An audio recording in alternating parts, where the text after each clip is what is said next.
Raise your hand if saying no makes you feel guilty.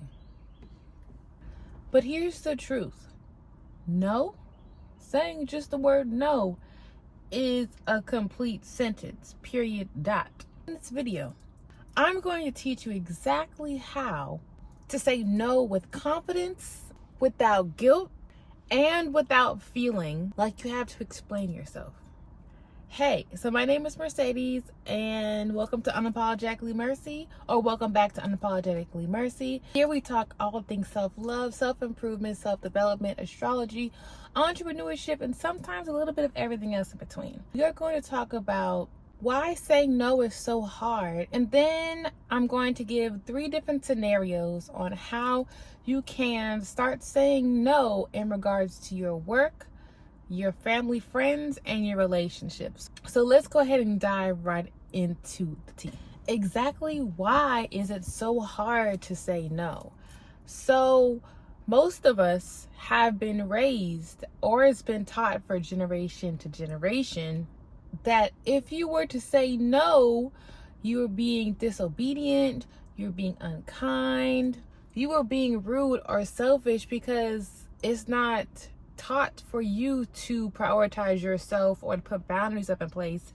The societal norms, or the generational trauma or patterns that have been passed down are for you to comply with the societal norms, or to conform with the societal norms, which means you say yes to anything and everything. This is the hustle and bustle culture.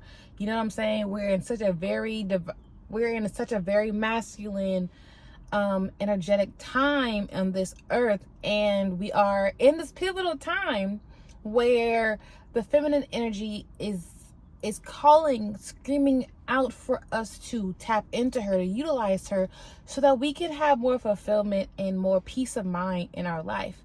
And with tapping into that feminine energy, which ultimately is you prioritizing yourself, your well-being, and what you feel like is best for you. But the reality is, you saying no to someone, whether it's family, friends, your lover, partner, your boss, setting boundaries actually strengthens relationships, because you're communicating with others, hey, this is how I'm feeling, and I appreciate you thinking about me or considering me, but baby, I don't have the capacity, I don't have it within me to, take on this invitation, to take on this extra project, to, do whatever it is that is being asked of you at a demise for your well-being. If you watched the first video in this series, we talked about 5 common signs of what it's like to have weak boundaries, and the impacts of how not having boundaries, how it affects your mental well-being and your relationships. I'll leave it up, a card up here for you to check that video out, and also in the description, so you can watch that if you feel like this video is valuable, you want to learn more about boundary setting. People actually will respect you more when you tell them no, when you respect yourself, when you tell them, I ain't settling for any and everything. I'm not going to allow any and everything. I put my foot down here. I'm not going to allow you to talk to me that way. I'm not going to surround myself with these type of people and this type of environment. When you respect yourself, not only are you prioritizing yourself, your needs, your wants, and your values, but putting these boundaries in place allow people to realize that, oh, she is an emotionally intelligent, self-aware person who ain't got time for the games, ain't got time for the okie-doke, ain't got time for manipulation and control, because she's already been through enough experiences where she has been manipulated, been taken advantage of, has been pushed under the rug, has been, in enough one-sided connections, environments, situations, and she's had enough where she's not tolerating it no more. And so people will respect you more when you put those boundaries in place, because they won't even approach you if they can sense or smell that, like, you ain't about to tolerate that. You're not about to, be manipulated or taken advantage of. They sniff that, they smell that, it will ignore you.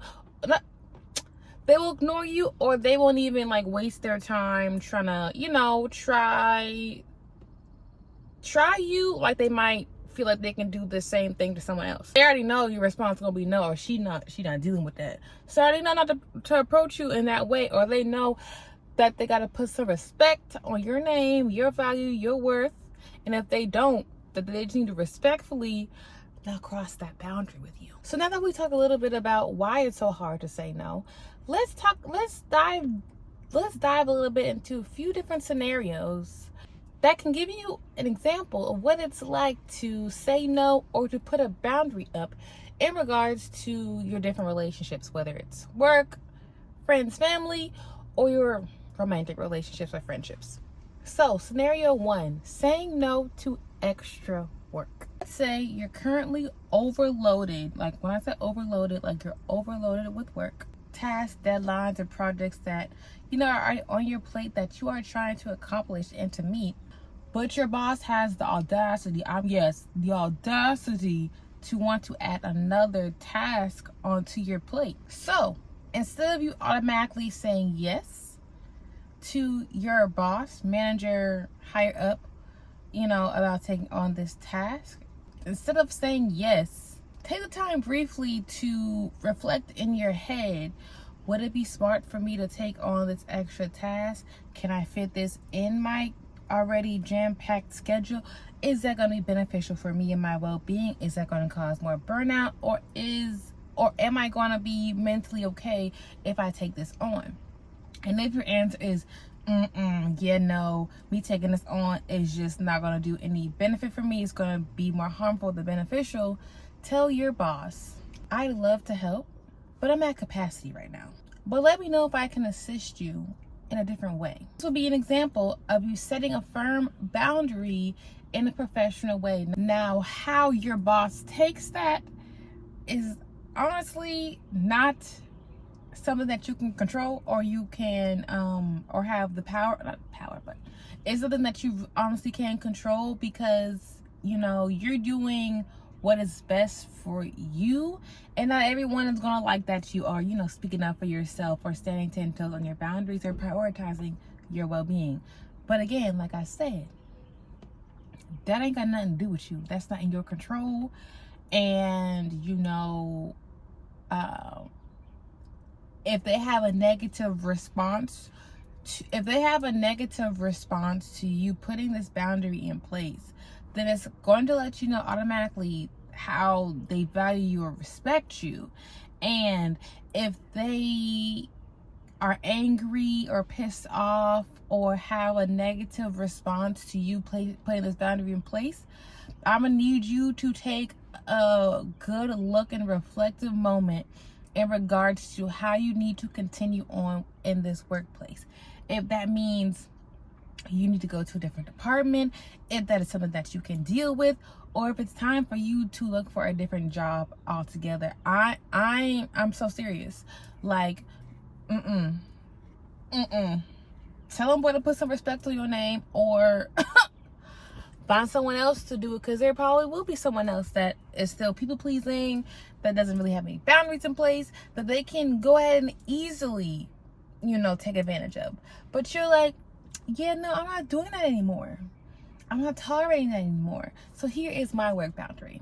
You know what I'm saying? I too have had to put boundaries up in place in regards to my job.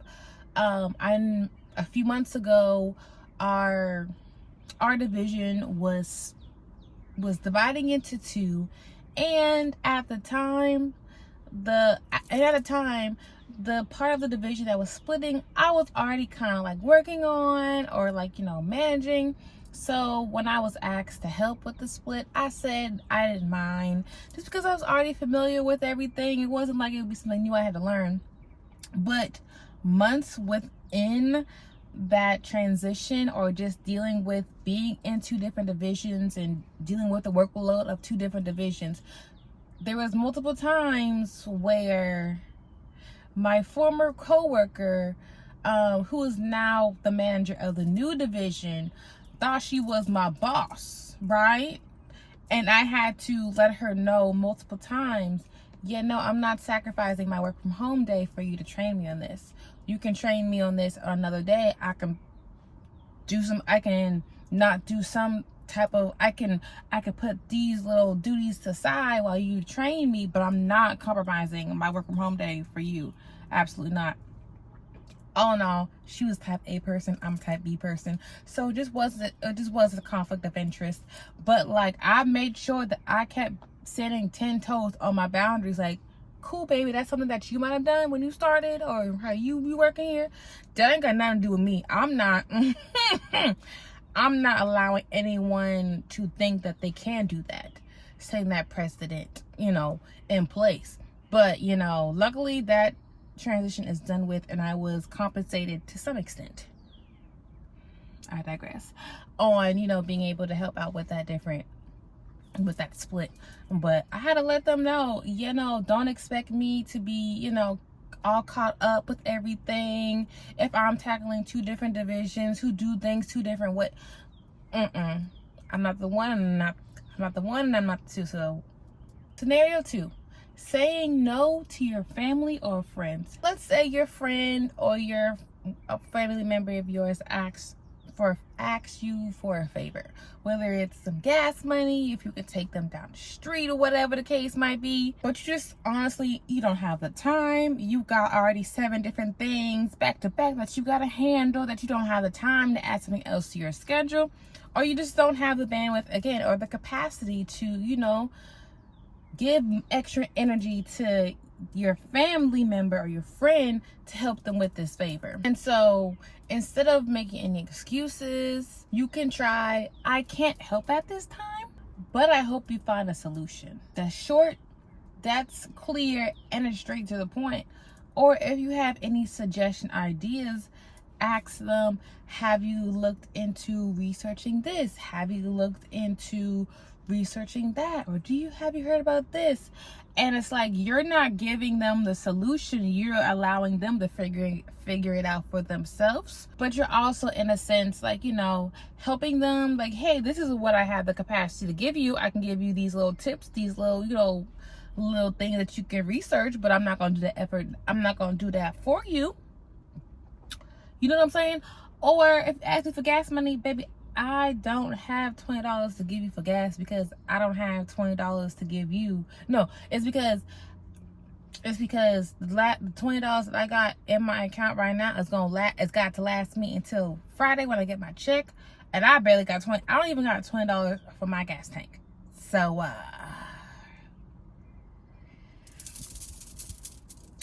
something's got to give. You know what I'm saying? But as long as you're being clear and you're like letting them know that, hey, like, love you, value you, fuck with you a long way.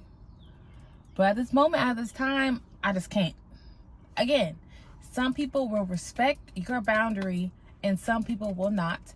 Pay close attention to how people respond and react when you are putting boundaries in place, when you're enforcing boundaries, or when you are reinforcing boundaries, or you're standing 10 toes on your boundaries. Make sure you pay attention to it, because that will let you know. Okay, I need to reevaluate this friendship that I have. Okay, I need to reevaluate this connection that I have with my family member. You know what I'm saying? Because again, societal norms has made it seem that self-care is selfish. Prioritizing yourself is selfish. That is a bad thing to do, that you should not do. But the reality is, prioritizing yourself, prioritizing your well-being, not only is beneficial for you, but it's beneficial for those that you love and that you care for. And for those who genuinely love and care for you, they're going to respect your boundaries. They're going to give you, your space for you to deal with whatever you're dealing with, until you have the capacity, until you have recharged your battery to still be able to, like, okay, I can help you with this, I can help you with that, but that's it. You catch my drift? And if not, reevaluate. And scenario number 3, saying no in relationships. So let's say that your family member or your partner is pressuring you into doing something that you don't want to do. Whether it's going to a concert to see an artist that you don't really care to see, but you only would be going so that your friend had, like, you know, someone to go with, or, you know, your family member last minute hits you up asking you if you want to go to the movies, and you're just like, I'm content with chilling and resting. I've had 5 days back to back of just non-stop going. I'm taking today as my rest day for me to not do anything. You know what I'm saying? I'm recharging my battery. So what you can say is, I appreciate that you want this, that you want to do this or attend this event, but it's not something I'm comfortable with. It's not something that I'm interested in doing.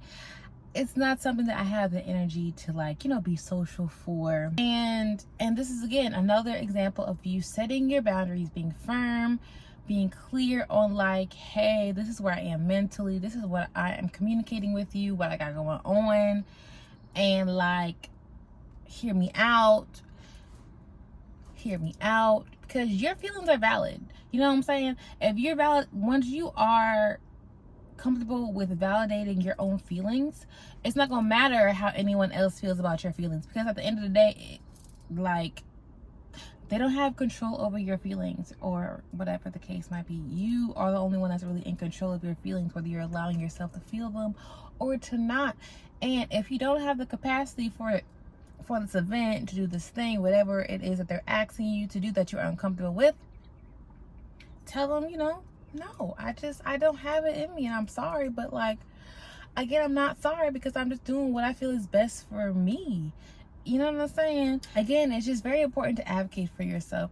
It's very important to, you know, make sure you're prioritizing your mental and emotional well-being, because those things make such a huge impact on your physical well-being. So, all right, beauties, that is all that I have in regards to how to say no without, you know, feeling guilty. Hopefully you found value in this video. Hopefully the examples that I used were spot on or familiar to what you might be experiencing right now, what in your different relationships, work, family, friend, romantic.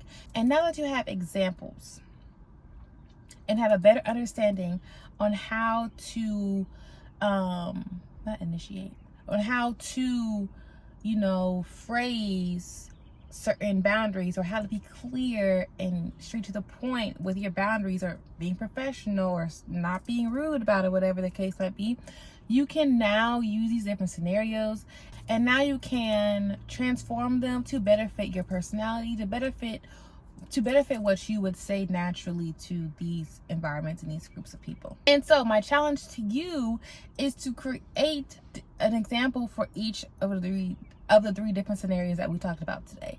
Create a boundary example of what you would say to your boss or at work, how you would say no to the task, or if there's something that you are experiencing right now, you can work towards formulating a boundary based off of the example that we talked about, as well as when it comes to your friend, family members, or your different relationships, or your romantic relationships, or with your partner. If you found any of this information valuable, and if you feel like you are ready to set healthier boundaries and to gain more confidence within yourself, in the links down below, I will leave a link to my training that I'm having on setting healthier boundaries. So if that is something that you want to get more information on, to dive deeper on, and to learn the different steps in depth to set healthier boundaries, check that link out below, as well as the other videos in this series. Until next time, you guys, stay blessed with peace, one love, and high vibrations. Peace.